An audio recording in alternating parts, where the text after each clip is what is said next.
Fala galera, meus amigos do Telegram. Thiago, estamos de volta aí, cara, com mais um mini-pod especial. O que viria a ser isso, Thiago Cabelo? Fala, Dudu. Como prometido, né, cara? A gente falou, a gente vai tentar, lógico. A gente não se comprometeu, mas a gente tá tentando fazer um por mês, né, Dudu?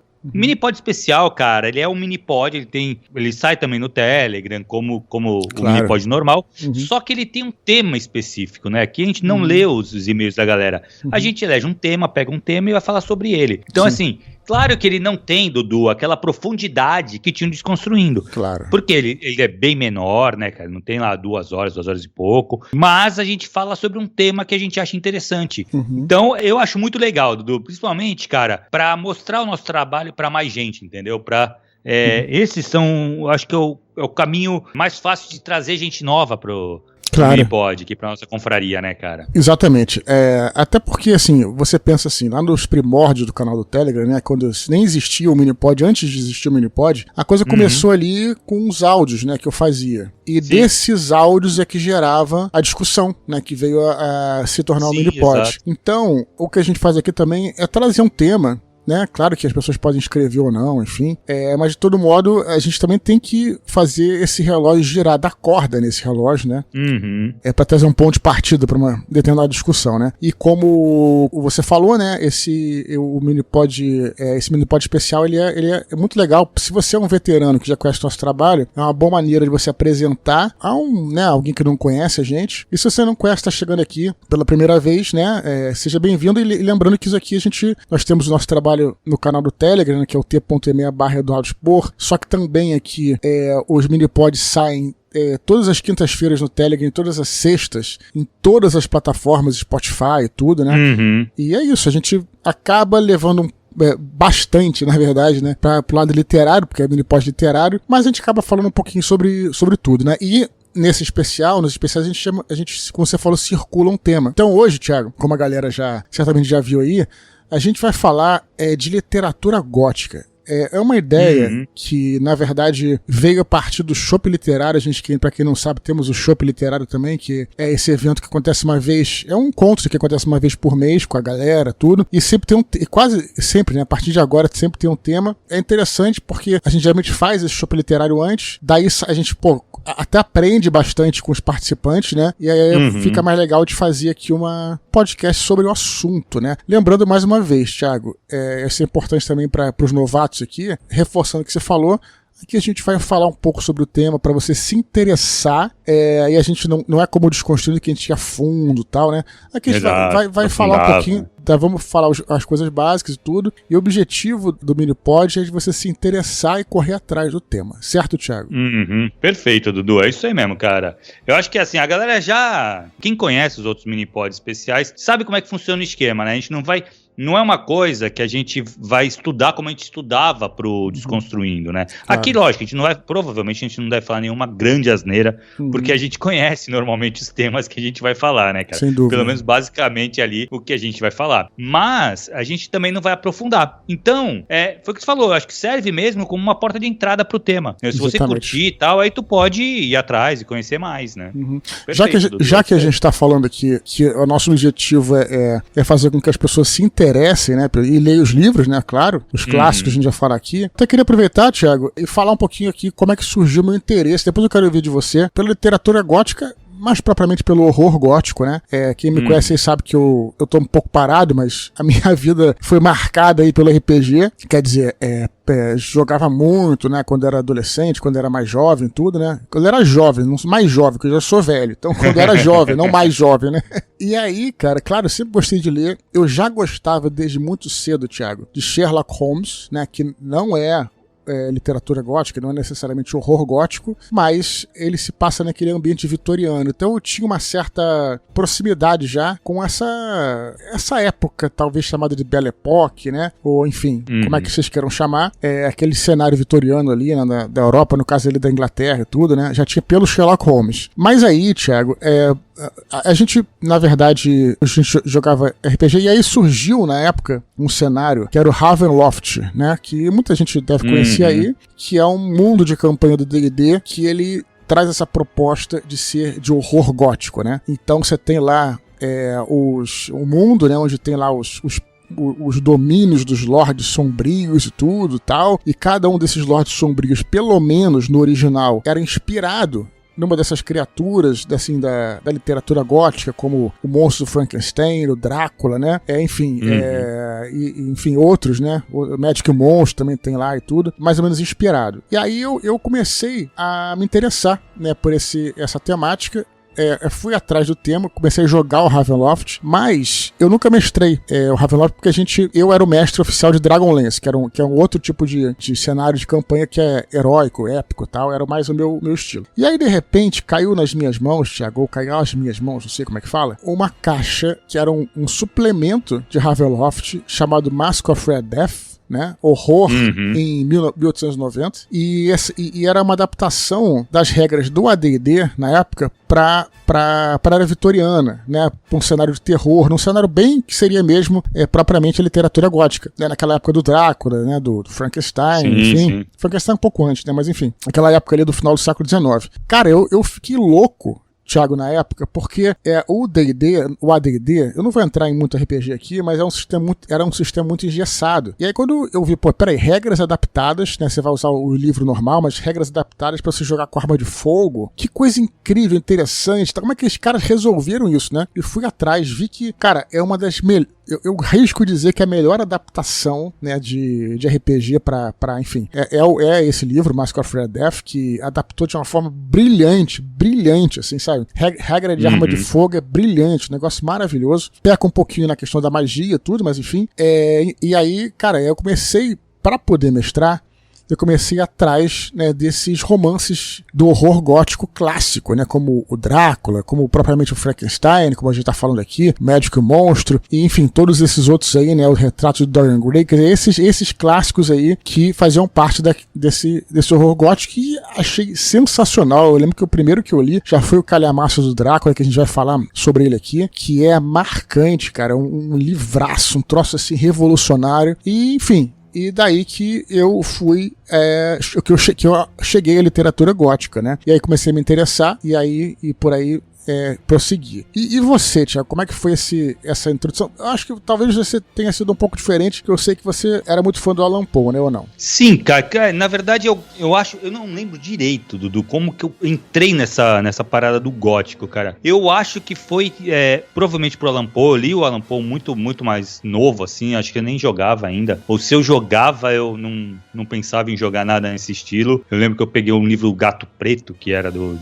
que era um livro com uma capa... Contos do Allan Poe? Só os contos, isso. Claro. Que eram uns contos, que era um livro de capa dura, preto, assim, do pai de uma amiga minha, cara, até o livro. Gostei pra caraca. Eu já jogava RPG, assim, na época, mas eu não lembro de jogar nada nesse estilo. E, cara, na verdade... Eu acho que ali foi onde eu comecei a conhecer um pouco desse universo. E aí, cara, eu sempre gostei muito do Drácula. E isso foi uma coisa que me pega.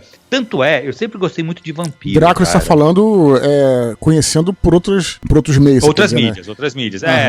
O vampiro em si sempre me atraiu muito, essa criatura, né? Tanto do que eu lembro, cara, eu muito moleque mesmo, cara. Quando eu jogava só GURPS, só tinha o GURPS em português, né? Sim, claro. Naquela época, 90 e pouco. Só jogava GURPS. E eu fiz um suplemento de GURPS pra vampiro. Só que não que nem o Vampire the Masquerade, né? Que é onde você joga com vampiro. E sim o pessoal caçando vampiros. Sim. Eu acho que foi muito influenciado pelo Lost Boys, sabe? Claro, sim. O filme. Sim. Então, assim, eu sempre gostei dessa coisa do vampiro. Então, eu acho que aí foi o que me atraiu, e foi quando eu comecei a conhecer um pouco mais e ir atrás da parada. E depois, quando eu fui estudar literatura mesmo, foi uma parada que eu estudei bastante, assim, li bastante. É uma das escolas que eu acho muito foda, assim. É engraçado. O gótico, né?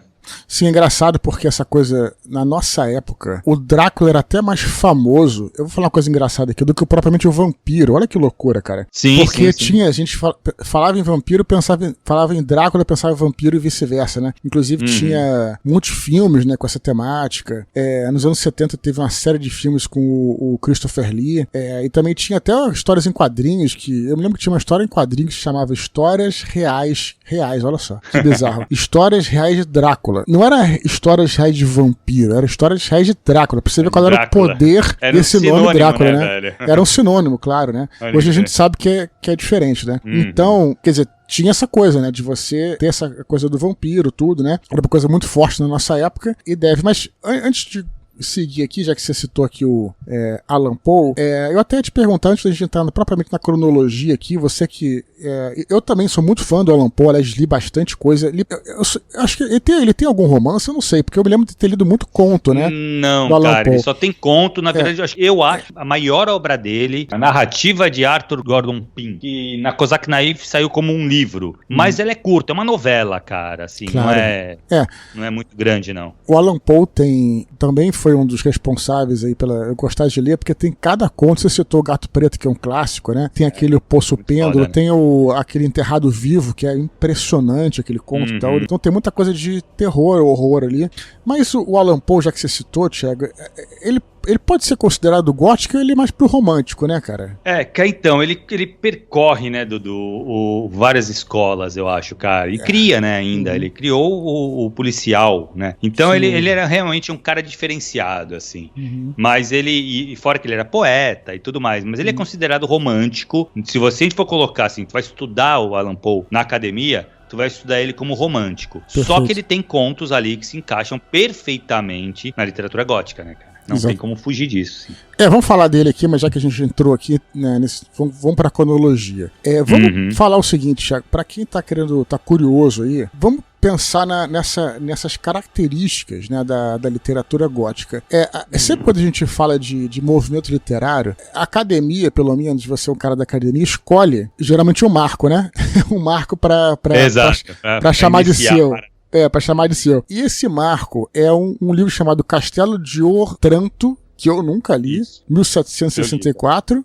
Né? E me diz o seguinte, Thiago, por que esse livro é considerado um marco do gótico aí? Cara, eu acho que ele é considerado um marco do gótico justamente por ser o primeiro livro que trata de temas das outras características, digamos assim, né? Porque assim, ele se passa num castelo, ele tem uma pegada soturna, ele é trágico, então ele tem todas aquelas coisas que tu vai encontrar no gótico. Ele foi o primeiro. O engraçado, cara, que é do Horace Walpole, se eu não me engano, o nome do cara. E é muito engraçada a história dele, porque ele escreve esse livro e ele não assina. Ele assina com pseudônimo. Porque ele tinha medo de como ia ser recebido o livro. Sim. E o livro é um sucesso em vida. E aí ele depois fala, não, fui eu mesmo que escrevi e tal. E aí ele assume a autoria do livro. Assume o filho, né?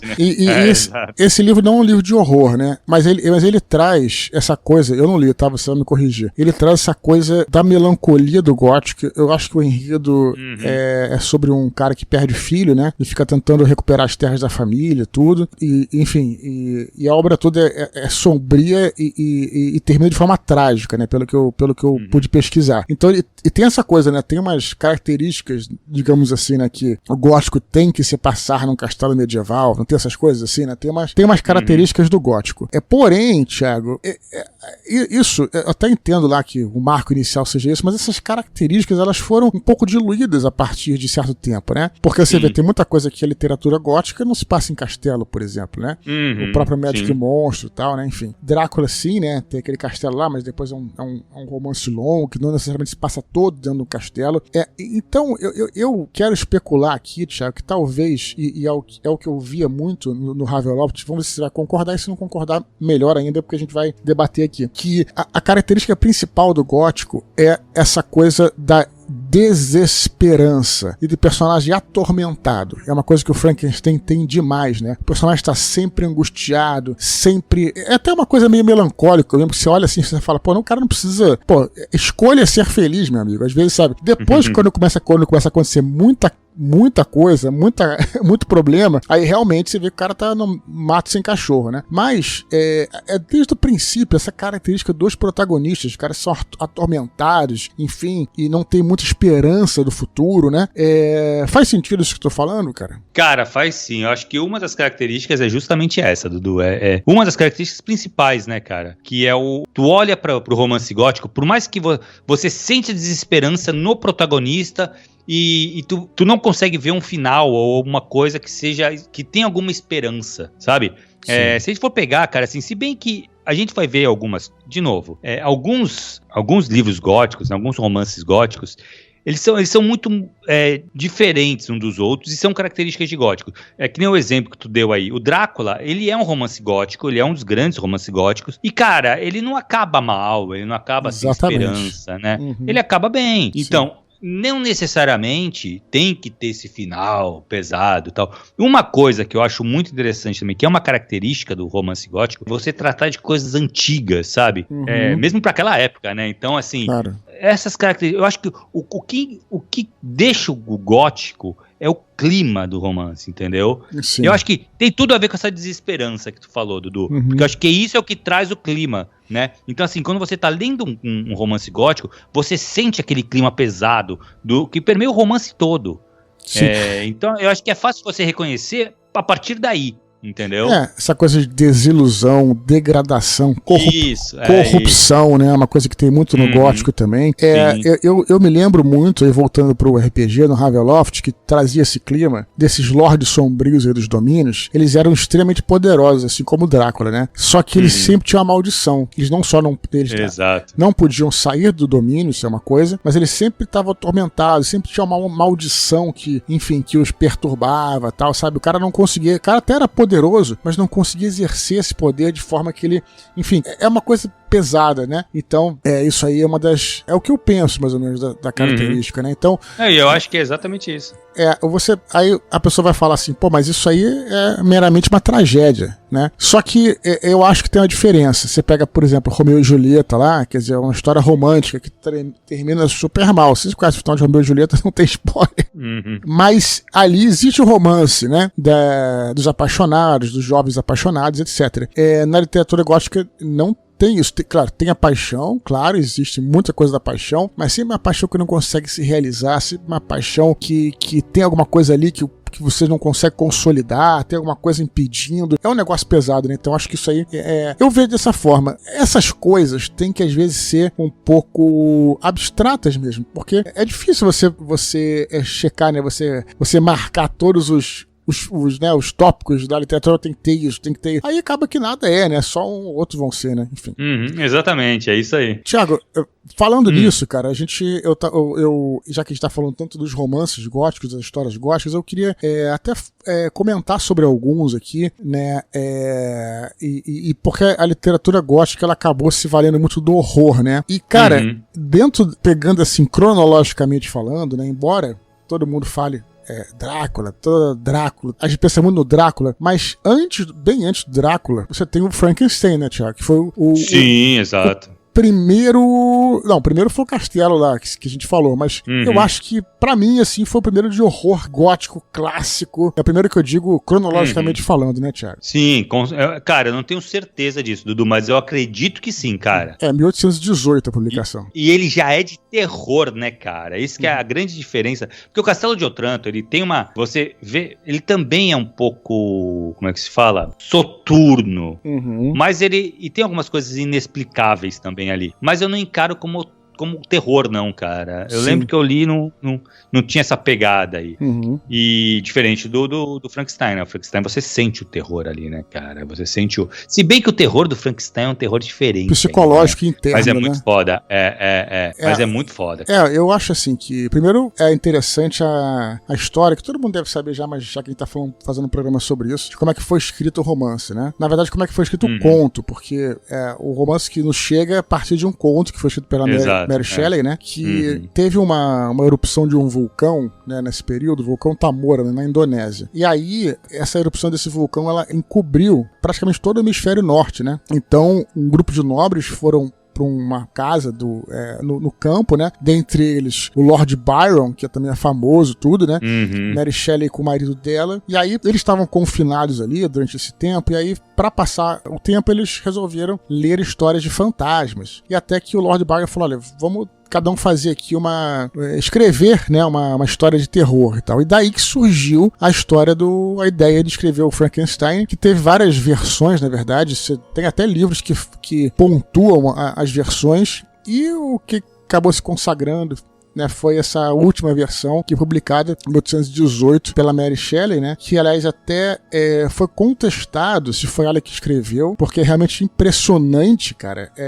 Eu não sei se você lembra bem, eu lembro bem do livro, né, cara, que eu dei uma relida nele a gente ia fazer o nosso shopping literário, e é impressionante a maneira como são colocadas questões que uma pessoa uma pessoa normal, vamos dizer assim, né, uma pessoa padrão, só entenderia ali pelos seus 30, 40, às vezes 50 anos. 50 anos não, mas uns 40 anos, né? Questões de família, questões... Cara, e a Mary Shelley era super novinha na época, né? Então até foi contestado se ela escreveu tudo, mas foi depois, foi ela mesma. Então isso também traz, assim, um brilhantismo extra ao romance, porque ela era muito nova e, cara, e é muito profundo o Frankenstein, sabe, cara? Sim, é muito bom, né, cara? E isso é uma coisa que é bizarro, né? Chegaram a pensar que foi o marido que escreveu e tudo mais, né, cara? Bizarro.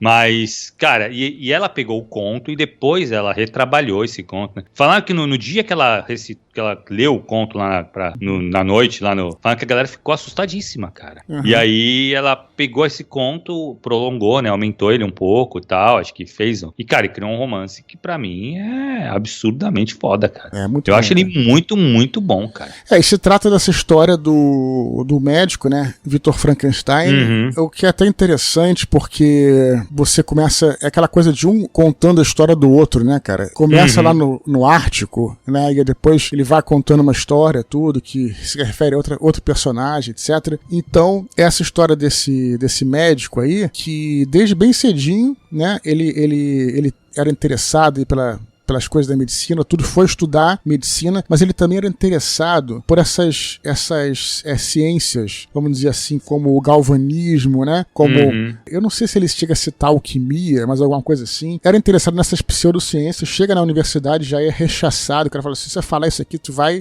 ser demitido. Demitido não, vai ser expulso, né? Enfim, aí ele começa a construir esse monstro, e o que é interessante, cara, é que pelos filmes, isso é curioso, né? Pelos filmes, eu achava, né, quando eu li o livro, eu falava, olha, tô esperando a hora que vai cair o raio e que vai pode crer.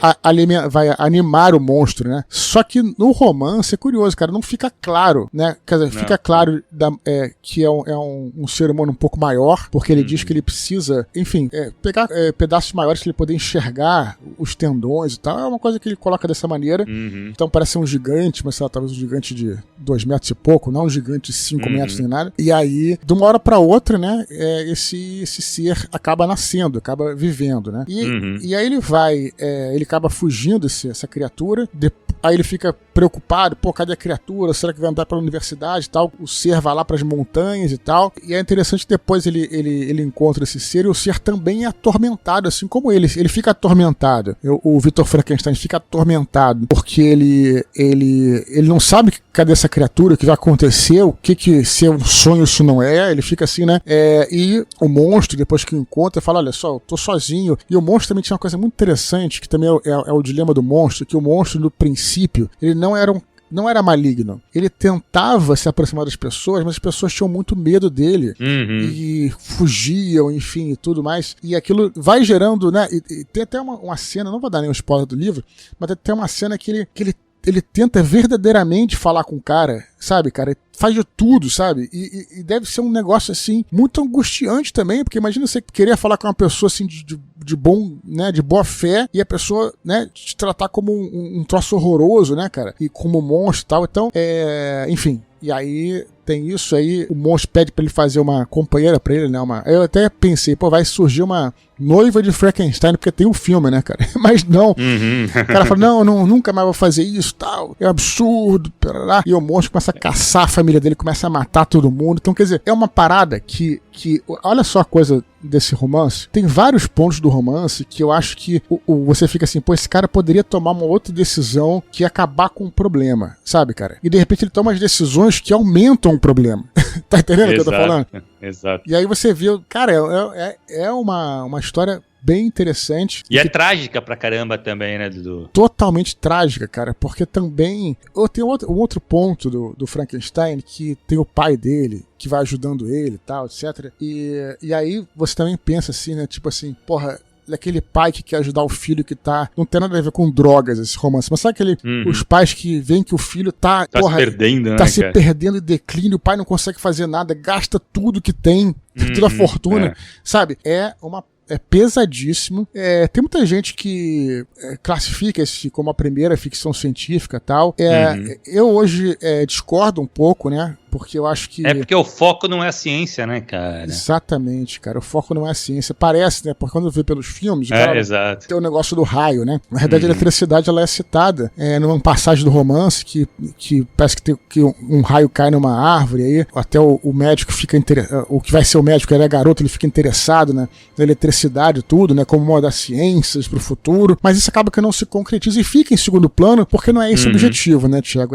Exato. O objetivo é realmente mostrar essa coisa da desilusão do cara, né? Que é pesadíssimo o romance, mas muito legal, Thiago. Algo a comentar, não? Muito foda, cara. Cara, não, acho que é isso, cara. O Frankenstein, eu acho que é o grande... por mais que o Castelo de Otranto seja o que abre, né, alas aí pro romance gótico, eu acho que o primeiro grande romance gótico, principalmente focado no terror, é o Frankenstein mesmo, cara. E se eu for assim, se alguém falar pra mim, putz, como é que eu começo a ler? Cara, eu acho que tem a trinca principal, que é o Frankenstein, o Drácula e o Médico Monstro, cara. Acho que são os três, assim, que é legal pra tu abrir, sabe? Pra conhecer. Você tava falando de Edgar Allan Poe, que ele é romântico, tudo, mas tem uma obra dele, aliás, duas obras que eu vou citar agora aqui, que eu acredito que sejam basilares pro gótico, né? Um deles é propriamente... eu lembro que eu falei no começo do Mask of Red Death, né? Mask of Red Death do Ravenloft, ele se baseia, pelo menos pegou lá o nome, do Máscara da Morte Rubra, que é um conto do Edgar Allan Poe de 1842, Thiago. Tá lembrado desse conto, cara? Sim, bastante, cara. Então, o bagulho que o pessoal, ele tem uma peste vermelha, né? Que não era uma peste negra. Exatamente. Aliás, vou até falar o seguinte, que se eu fosse o tradutor desse conto, quem sabe um dia eu traduzo, né? Nada me impede também.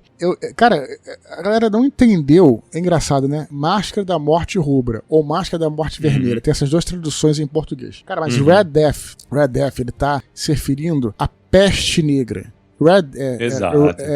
Black Death é a peste, se traduz como peste negra. A peste negra é medieval, a famosa peste negra. Então, o correto, eu acredito que seria a máscara da peste vermelha, né? Ou máscara da peste rubra. Peste vermelha, né? Acho que seria mais correto. Mas enfim, isso é só uma coisa. E esse conto do Allan Poe, parece que ele, aquela coisa que você falou do Allan Poe, que ele era um mestre, né, Thiago? Então, ele conseguia fazer o que ele queria. Então, talvez ele tenha, sim, o Allan Poe, Thiago, marcado, dando os checkers, né? nos quadrinhos lá do que seria uma história gótica, no caso é um conto, né? Porque tem tudo, né, Thiago? É castelo, né? É castelo, exato. Acaba mal, tem todo o negócio, né? E a história justamente de um príncipe próspero, não sei, que ele vê o seu, não sei, principado, condado, sei lá, seu reino, né, ser devastado por uma doença que matava em poucos minutos, né, cara, uma coisa assim. E aí o que ele faz? Ele tranca chama todo mundo toda a corte, né, pra um baile de máscaras e tranca todo mundo no castelo dele, né, e fica lá confinado, como se nada tivesse acontecido, uma maravilha, etc, né, tem tudo, tem comida adoidada, etc e tal, e aí eles ficam lá. Lá estão protegidos da peste, né, cara, a peste não vai entrar ali. Supostamente, né, Exato. E aí no final o que acontece é que aparece uma entidade lá, e aí, né, talvez seja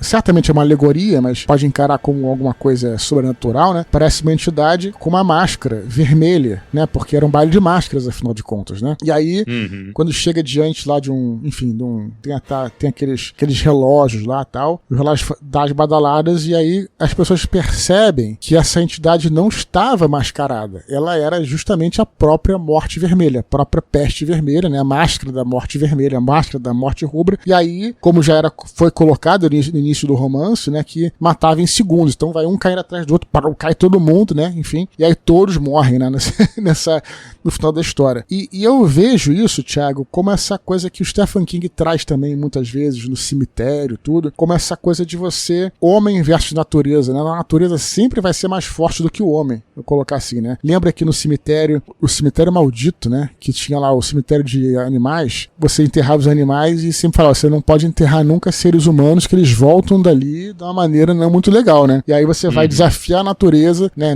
no filme, né, e você ele enterra o menino e tal, e o menino volta de uma forma macabra. Então, essa coisa de você... A natureza não pode mexer. A morte é morte, né, cara? Não se mexe com isso, né, cara? Então, pelo menos é uma interpretação, tem várias, enfim, né? Sim.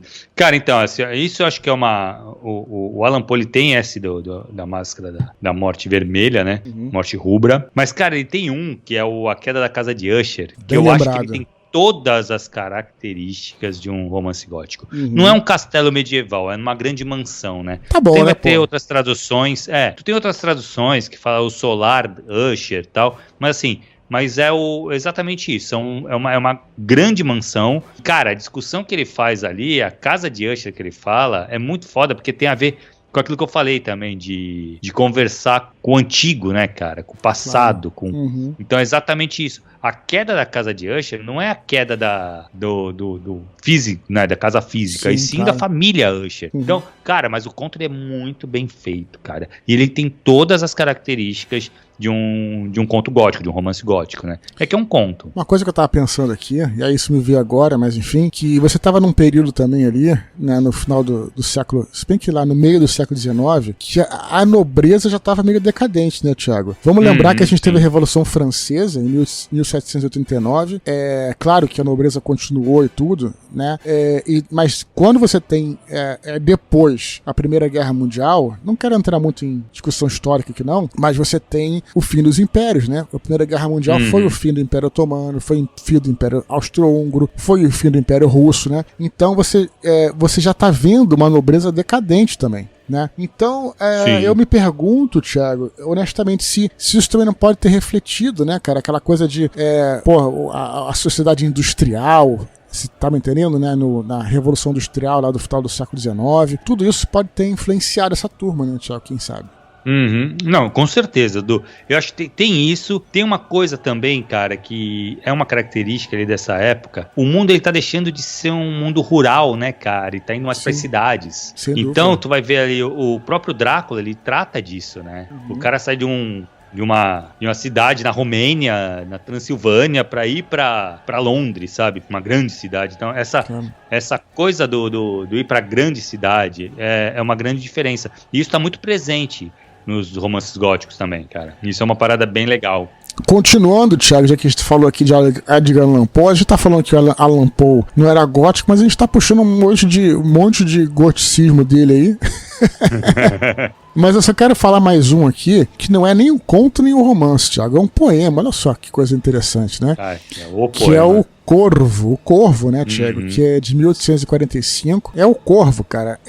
Talvez o grande poema gótico. Engraçado, né? Porque, embora ele não... De novo, o Allan Poe não seja o gótico, né? Mas ele tem esse poema gótico clássico aí, que é o Corvo, que ficou muito conhecido. É a história de um homem angustiado, né? Que ele perde a esposa e tenta esquecer o que aconteceu, mas sempre vem um corvo que aparece na mansão lá pra lembrar ele da brevidade da vida. Nunca mais, nevermore, nevermore. Quer dizer, é um poema...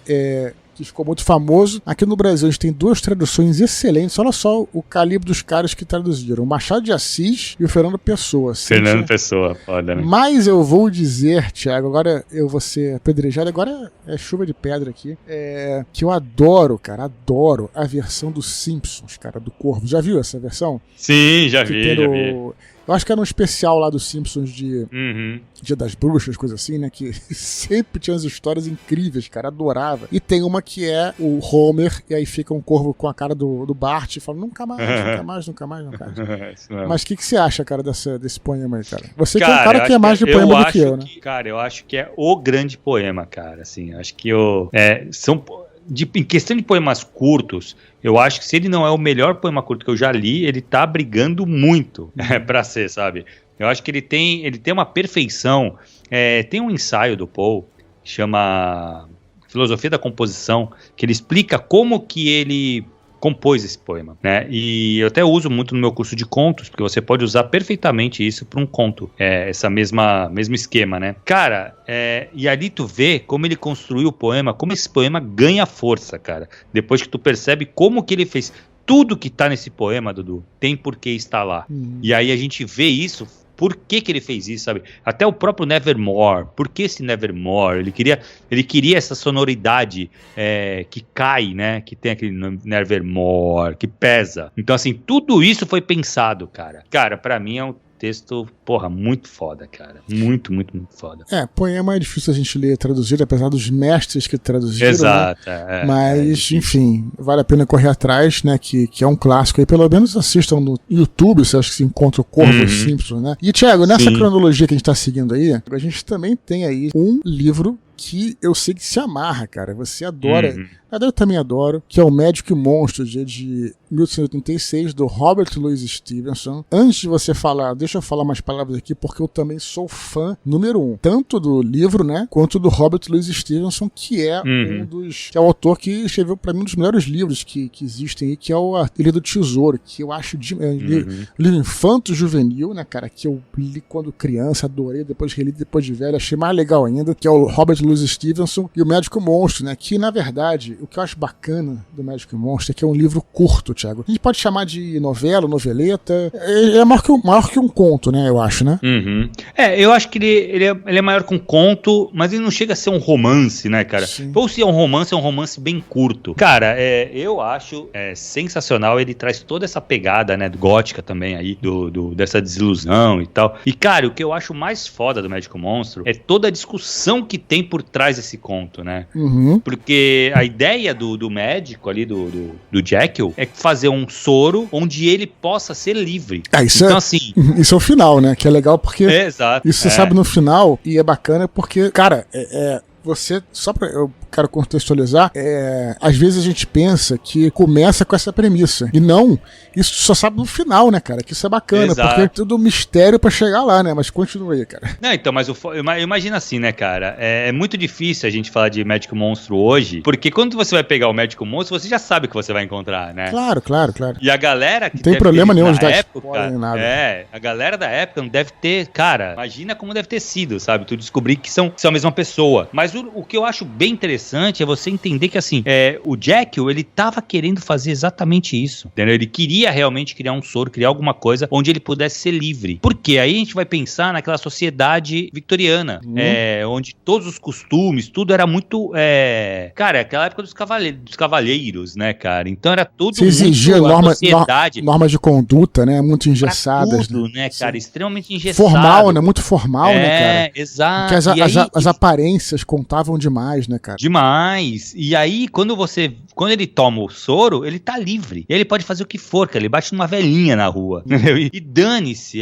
Então, essa ideia da libertação e como isso causava terror. Olha que foda, cara. A gente pensar que isso é o terror do Jekyll and Hyde, né? Do Médico Monstro. É justamente esse, assim, é o terror daquele ser que ele quebra, ele disputa essa coisa dessas normas culturais da época. Cara, eu acho isso muito, muito foda, cara. E pra um cara... E ele, sabe que ele escreveu isso aí em uma noite, cara? Não, fala mais disso. Em um dia, né? Ele escreve em um dia, em uma noite, não lembro se é uma madrugada, alguma coisa assim. Ele final não, a primeira versão, ele escreve a primeira versão. Aí ele dá pra esposa ler, a esposa fica horrorizada com o livro, ele pega, joga na lareira, ele queima, ou seja, a gente nunca vai ver como é que foi essa primeira versão. E aí depois ele reescreve com uma versão mais leve, que foi a que chegou na gente. Sim.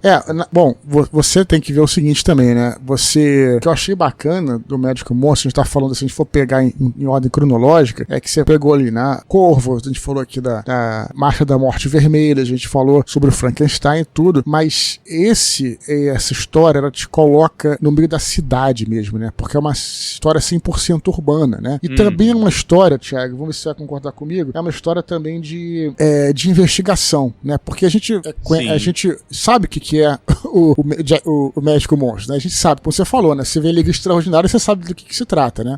Apesar de que com ressalvas que a gente vai chegar lá. Mas, de todo modo, você hoje você já sabe, mas na verdade começa, começa com um advogado, olha só como é que a história começa. Um advogado amigo, né, do cientista, né, o Jekyll, né, o Henry Jekyll, ele recebe lá um testamento, né, dizendo que é para deixar tudo por um cara chamado Edward Hyde, né? E o cara, e aí o advogado desconfia e vai atrás desse Edward Hyde e descobre que é um cara grosseiro, cara. Isso é aí que eu queria chegar também. A gente, Liga Extraordinária, a gente vê, parece que o monstro é um monstro, né? Na realidade não era um monstro, né, cara? Era um cara, era um cara turrão, assim, meio, até um pouquinho deformado, mas não era um monstro que você, né, que pulava pelas paredes. Não era isso, não, tá? Então, só pra deixar isso claro, né? Engraçado, né? O que se tornou, como é que as coisas foram se distorcendo, assim como a história da eletricidade lá do Frankenstein, né? Mas tudo bem. E aí você, e aí ele vai, pô, mas por que um cara tão, porra, sofisticado como o Dr. Jekyll vai deixar Então ele falou, olha, certamente esse cara, esse bruto, né, tá chantageando ele, né, e aí que começa a investigação, o cara vai investigar e tal. E o interessante do que vale a pena falar é que o Mr. Utterson, né, esse advogado, ele é o narrador da história também, né. Exatamente. Então isso é importante, porque é a partir do ponto de vista dele. Claro, então, isso é isso aí. E aí você fica, e realmente, né, eu vou te falar, claro que eu já sabia do que se tratava, mas eu entrei na fantasia da história e você não descobre, cara. É muito difícil você descobrir. Exato. É um mistério realmente bem feito, né? E aí você vai entendendo, aí você vai, o que esse cara aqui entrou na casa, saiu por outro... Cara, é sensacional. É justamente por ele ser uma história curta, é uma história que eu acho que ele não enche linguiça, eu acho isso muito legal também, sabe? Você consegue ler rápido, sabe? E vai direto ao ponto e tal. Tem apenas um conflito, que é esse conflito de que a gente falou, e aí no final você descobre justamente isso, cara. Quando o advogado lá força a porta pra...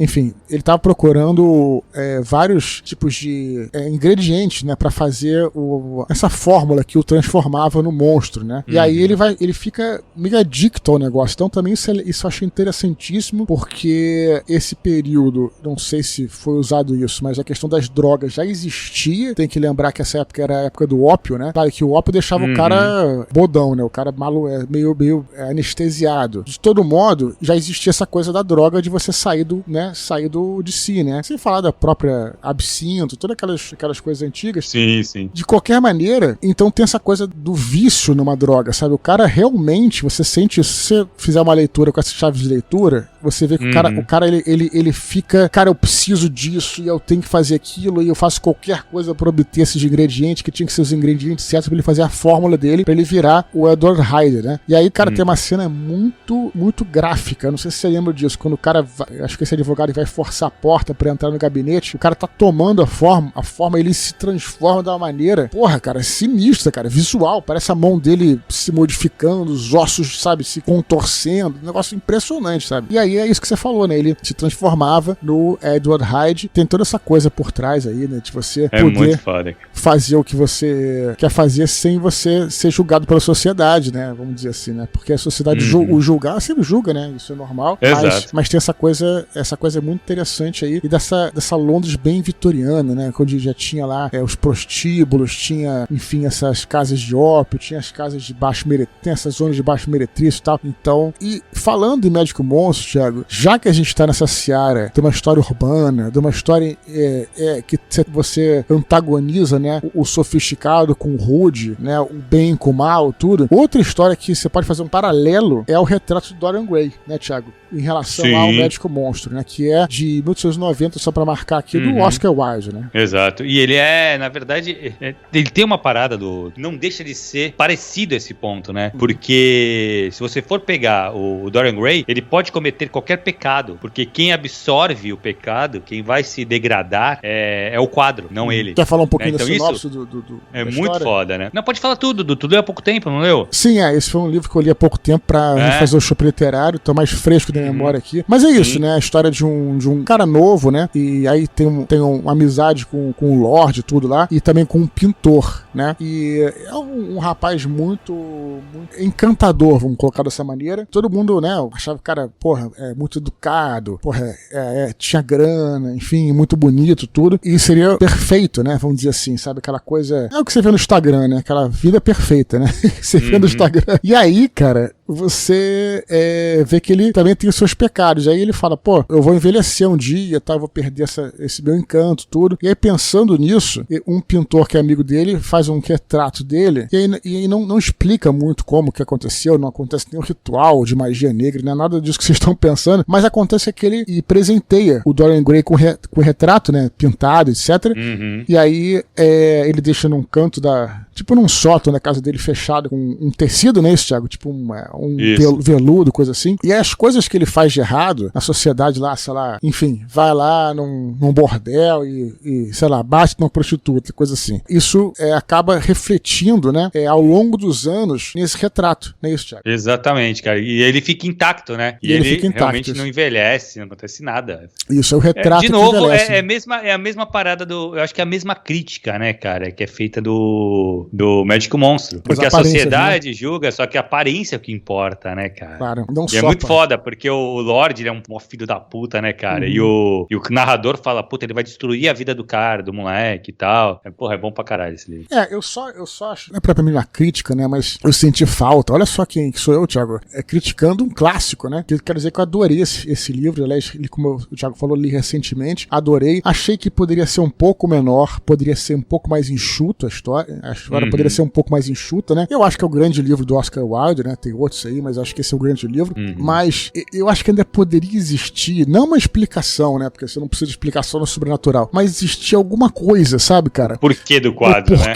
E se tivesse uma explicação bem entre aspas, tá? Mas uma explicação que tivesse a ver com a mensagem da história, porra, eu acho que fecharia melhor, sabe? O que você acha, cara? Faz sentido? Cara, eu concordo, assim, eu acho que é uma coisa que eu senti falta também dessa explicação. Eu entendo que foi o que tu falou também, não sei uma alegoria, precisa, né? Exato. Não sei se precisa, o porquê que é, o que é exatamente, mas eu por querer saber, né, tudo e tal, eu senti falta disso também, cara. Precisar não precisa, claro que não precisa, é uma alegoria, mas eu acho que poderia ser colocado, de novo, não pra você saber, ter aquilo mastigado, não é isso, mas poderia ter um elemento que se conectasse ao que tá sendo dito, né? Sei lá, um elemento, enfim, não sei o que poderia ser, mas é isso, né? E aí, em 1897, quase que fechando aí o século XIX, a gente tem pelo menos, não sei se é a melhor, mas talvez uma das melhores sem dúvida, mas eu acho que é mais conhecido, né?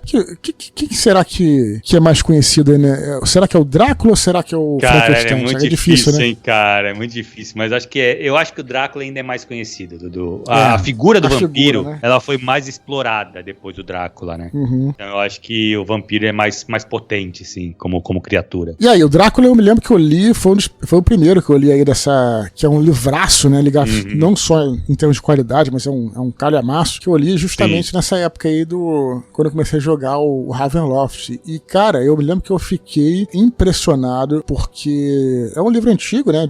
Um século retrasado hoje em dia, né, nem mais passado. E, cara, muito atual, né? A linguagem é uma linguagem que eu considerei fluida, pelo menos a minha tradução estava excelente, não tive problema com isso, fiquei muito interessado, e realmente você tem aí a história do vampiro, né, que você já sabe, a história do Drácula é tão cansado de saber, né, o cara aquele conde, né, da Transilvânia, que vai pra Londres, enfim, começa a fazer a matança dele em Londres, etc, quer comprar uns lotes em Londres e tal, e aí tem essa história de que ele vai, enfim, vampirizando lá as pessoas, vai matando as pessoas, e aí esse grupo aí, que aliás é tipo uma party de RPG, né? Que o Jonathan Harker tem lá Sim. Tem lá o Dandy, né? E tem o Cowboy e tal. Vão atrás do Drácula. Enfim, a história acho que você já conhece, né? Mas o que eu achei interessante foi também essa história ser contada por ser um romance epistolar. Epistolar a gente chama quando a história é contada por meio de cartas, por meio de registros, por meio de fragmentos, então, por meio de diários, né? Então começa, por exemplo, acho que começa o diário de Jonathan Harker. Aí depois tem uma carta que o Van Helsing manda pra mim, uma coisa assim e tal. Então essa forma também, eu achei traz uma realidade. Parece que os caras anexou, né? Grampeou aqueles documentos todos e deu vida ao romance, né, cara? Exatamente. Acho que a grande, assim, ele traz essa criatura do vampiro como um dos primeiros, né? Não é o primeiro, acho que isso aí já caiu, né? De que é o primeiro, já tem outros antes e tal. Mas o que interessa é que ele é o grande livro de vampiros, né? E ele, cara, o fato dele ser epistolar, eu acho que faz toda a diferença, Dudu. Claro. Eu acho que, cara, o fato dele ser epistolar, assim, ele te coloca dentro daquele universo, né, cara? Parece que aquela parada tá acontecendo, é de verdade, sabe? Então isso, puta, cara, acho sensacional, cara. A diferença acho que muitos da nossa geração viram o filme, né? O Drácula de Bram Stoker, dos anos 90 e poucos, não lembro qual é. 90 e poucos, né, do Coppola. E, cara, eu considero um filme excelente, mas eu tô falando sobre ele porque tem que lembrar de uma coisa, né? A gente tá sempre fazendo essa correspondência, né? Trazendo a interpretação, né, da cultura pop pra, enfim, do original. Mas no caso do Bram Stoker, no filme, tem aquela coisa de que o Drácula é meio... Ele tem os seus motivos pra se tornar o que é, né? Enfim, ele foi traído por Deus, né? Enfim, aí tá procurando a reencarnação da mulher e tal. E no romance não tem isso, né? No romance ele é realmente a encarnação do mal, é colocado ali como o príncipe das trevas mesmo e tal. Então é interessante como é que tem uma outra visão na realidade, né? E engraçado porque é uma visão mais maniqueísta, é a visão do romance, e a visão mais relativista aqui, moderna, né? Que é a visão do Coppola, que tem que ter um motivo pro vilão se tornar o que ele é e tudo, etc. Mas eu acho que essa é a grande diferença, né? Outra coisa que eu achei... Me decepcionei um pouco, mas tudo bem, nada grave, né? Foi aquela coisa que isso é verdade no romance, isso é igual, né, no romance e no filme, que o Drácula ele começa a poder andar de dia, né? Ele não pode usar os poderes dele, mas ele pode andar de dia. Eu achava isso uma blasfêmia, cara. Eu falei, porra, cara, vampiro não pode. Então, mas é muito legal, cara. É muito legal. E eu acho que a gente teve e depois tivemos adaptações bem ruins pra frente, né, em termos de cinema. Mas, cara, não deixem de ver. Eu recomendo, inclusive, né, porque dizem que tem traduções que estão mais ou menos. Eu recomendo muito a tradução da LPM, né? Que foi a que eu li. Deve ser a mesma tradução se vocês forem encontrar hoje, muito boa, até as páginas meio de jornal, assim. E, enfim, mas eu também confio muito naquela Penguin, Companhia das Letras também, que também tem traduções excelentes também. Acho que o Drácula também tá nela lá. Enfim, na verdade, esses clássicos acho que tem todos, né? Companhia das Letras, né? Na Penguin. Eu acho esses clássicos antigos. Sim, acho que tem também, Dudu. Cara, eu acho que, sem sacanagem, eu acho que se a pessoa tem que escolher um livro desses pra ler, o melhor pra ler é o Drácula, claro, na minha opinião, tá? Em bem que eu começaria com o Magical Monster. É mais curto, né? Dá aquele gostinho de quero mais, por isso, né? Exato. Mas eu acho que o Drácula, ele tem a coisa, ele é mais clássico, né? Porque a história é mais conhecida, ele tem a coisa de ser epistolar, então assim, foi o que tu falou, é um livro grande, mas, ele vai que vai, cara. Tu lê ele muito rápido, muito tranquilo, cara. O que acabou com a literatura gótica, na tua opinião, Thiago? Porque você tem ali os movimentos históricos, né? Você tem aí, então a gente chegou aí no final do século XIX, estamos entrando no século XX. Eu acho que o realismo, Dudu, quando entra o realismo, ele entra quebrando, né? Fale mais sobre isso aí, interessante. Porque a gente tem, porque o romantismo, uma das características do romantismo é justamente isso, né? É de ser uma coisa mais, não é tão real, né, cara? É tudo idealizado demais. Então, o amor no romantismo, ele é idealizado, assim como o terror e tal. Depois, a coisa fica um pouco mais real. A gente pode ver isso no Brasil, a gente tem essas duas escolas também, né? E aqui a gente vê isso muito claro no Machado. Perfeito. São duas escolas que o Machado circula, né? Claro. Ele caminha pelas duas escolas. Isso. E ele vai muito pro realismo depois. Mas, cara, assim, tem um livro que é pouco falado, que eu acho que também funciona muito bem no gótico, que é de um americano, do Henry James, que é A Volta do Parafuso, que foi até adaptado, cara, pra uma série, que acho que é A Maldição da Casa Bly, não sei, na Netflix, pelo Flanagan, que também fez A Queda da Casa de Usher. Olha. Eu acho muito interessante, cara. Quem não assistiu A Queda da Casa de Usher, eu tive uma discussão grande com os meus alunos na época, que saiu, porque eu assisti, e eu gostei, e muita gente não gostou. E eu entendo a galera não gostar. Peraí, você tá falando da série, né? Isso, da série. Que tá disponível onde? Na Netflix. Então, Queda da Casa de Usher fica aí como recomendação. Isso. Diga lá. Eu gostei porque, assim, ele não é uma adaptação da obra do Allan Poe. Ele é uma homenagem ao Allan Poe. Então, é muito interessante, seria interessante, né, quem for ver A Queda da Casa de Usher, o filme, conhecesse os contos, pelo menos. O ideal é que você tivesse um conhecimento bem amplo de Edgar Allan Poe. Mas se não tiver, conheça os contos, porque cada episódio é baseado num conto. Mas ele é baseado, ele não é livremente baseado. Tanto é que ele se passa nos dias de hoje, hoje, ele não é uma coisa que tentando adaptar o conto pro audiovisual, não. Ele se baseia, ele pega o conto como uma ideia e a partir dali ele cria uma nova história. Cara, eu gostei pra caralho. Como homenagem, cara, eu achei muito foda, cara. Muito foda mesmo, Dudu. Acho muito legal. E é do mesmo diretor, cara, que é desse Flanagan, que é o cara do terror, que é do Missa da Meia-Noite. Sim. Ele é muito bom, cara. E ele fez também, né, a adaptação desse A Volta do Parafuso. Esse já acho que é um pouco mais adaptação mesmo, porque porra, cara, é bom pra caralho, é um bagulho de fantasma, sabe? Cara, é animal. É um outro livro que ele não é tão conhecido e ele é muito foda, cara. Aqui pequenininho também, bem curtinho. Eu queria falar de audiovisual, mas deixa eu só puxar um negócio que eu achei muito interessante que você falou antes. Você falou do romantismo, né? Então o que você tá me dizendo é que o gótico, ele é parceiro do romântico? Ah, eu acho, cara. Total. Ele tá na mesma época, né?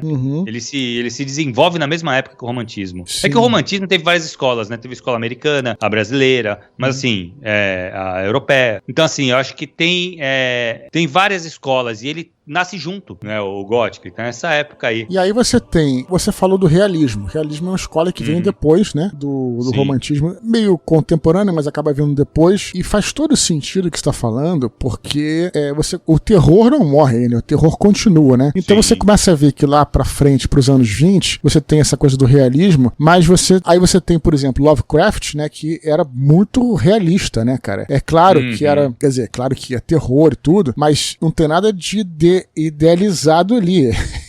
Exato. É quase que científico o negócio, né? Mais realista impossível. Claro que você tem, logicamente, o fantástico e tudo mais. Então, eu achei isso perfeito. Eu acho que também a morte do romantismo, o romantismo também é morto ali, né, com a Primeira Guerra Mundial, né? Você tem a Primeira Guerra Mundial, você tem depois um estilo, como você falou, mais realista, você começa a ter ali, a gente também faremos, inclusive, um mini-pod especial sobre a geração perdida dos anos 20 lá, né, que é aqueles autores todos como Henry ali, que é uma coisa mais mainstream. Então talvez essa coisa da coisa idealizada que você falou que tem a ver com gótico, realmente tenha ficado ali no século XIX, enfim, e aí a coisa vai modificando. Mas você falou aí do audiovisual, pra quem, enfim, prefere filmes assim, pra deixar a galera empolgada também pra ler, mas queria citar aqui, por exemplo, para vampiro, você tem aí do Drácula. Com todas as ressalvas, eu ainda acho o Drácula de Bram Stoker um filme excelente, cara. Que realmente é o que mais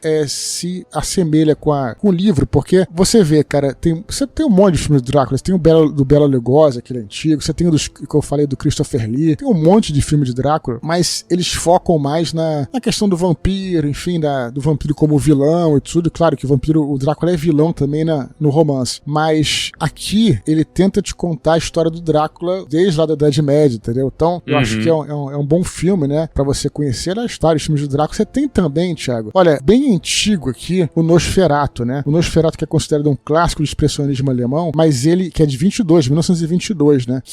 Mas é outro vampiro. Não, mas foi inspirado no Drácula, só que não podia usar o nome, né? Você conhece essa história, exato, né? Então, Nosferatu tem também o filme clássico de 22 aí. Depois você tem um outro, até bonzinho, de 79, que é com Klaus Kinski, não sei se você viu, né? Você tem, nos anos 90 também, o filme da Mary Shelley, né? Que é o Frankenstein da Mary Shelley, aquele com o Robert De Niro, tudo. Também foi criticado, mas eu acho interessante porque foi na mesma linha do Coppola de contar mesmo o que era mais parecido do que seria do romance da Mary Shelley, né? Tem também, Thiago, um filme mais recente, que engraçado, me parece um pouco essa história do médico monstro, mas não é, que é o do lobisomem, não tem nada a ver com a literatura. Aquele com o Benício Del Toro, sabe qual é? Sim, sei. Aquele filme eu acho interessante porque ele tem alguma coisa de médico monstro ali, sabe, cara? Aquele cara que se transforma em uma coisa de noite, enfim, mas não quer ser o que ele tudo. Achei interessante também. Quem acha a Liga Extraordinária também um filme bacana, né, que não tem nada de horror, não tem nada de horror em si, né, mas traz essa vontade de você conhecer, né, sobre essas histórias e tal, né, e um outro filme também dos anos 90 que tem muito a ver com gótico, embora não seja, é o Entrevista com o Vampiro, né, Thiago? Você acha isso também? Cara, eu acho que tem a ver, sim, Dudu. Que a Entrevista com o Vampiro, ela cria uma nova coisa, né, cara? Que você olha o gótico através do olhar do monstro, através do olhar da criatura, né, cara?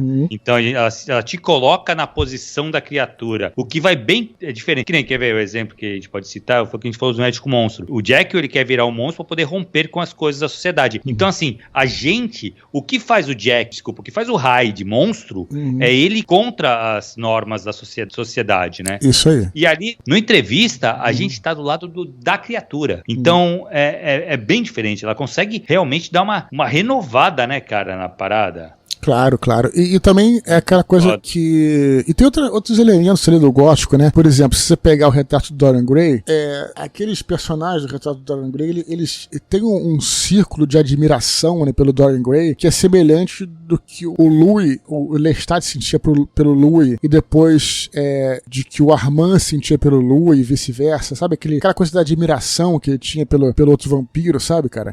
Até isso eu acho que se assemelha, que parece um pouquinho, né? Então, eu acho uma obra contemporânea. Aliás, tem o livro também, a gente tá falando do filme, mas tem o livro também, né? Tem as Crônicas Vampirescas, que são muito boas, especialmente os três primeiros e tal. Enfim, tem muita coisa aí que você pode falar, né? O Bebê de Rosemary, e enfim, é muita coisa que você pode falar que pode ser enquadrada aí nesse lado do terror, mas, enfim, até o Bebê de Rosemary é até interessante que, claro, não pode ser considerado gótico, mas você vê que até isso ele pensa, né, o Polanski, que se passa num prédio em Nova York que é meio gótico, né? Então, assim, parece que ele tá querendo dar aqueles checkers lá de literatura gótica. Enfim, tem muita coisa pra gente falar aqui. E, Thiago, o que você pode fazer de consideração final e pra gente já se encaminhando pro final do nosso mini-pod? Lembrando que esse mini-pod aqui é mini-pod, né, cara? Não é um... Exato, né, cara? Não é um macro-pod, né?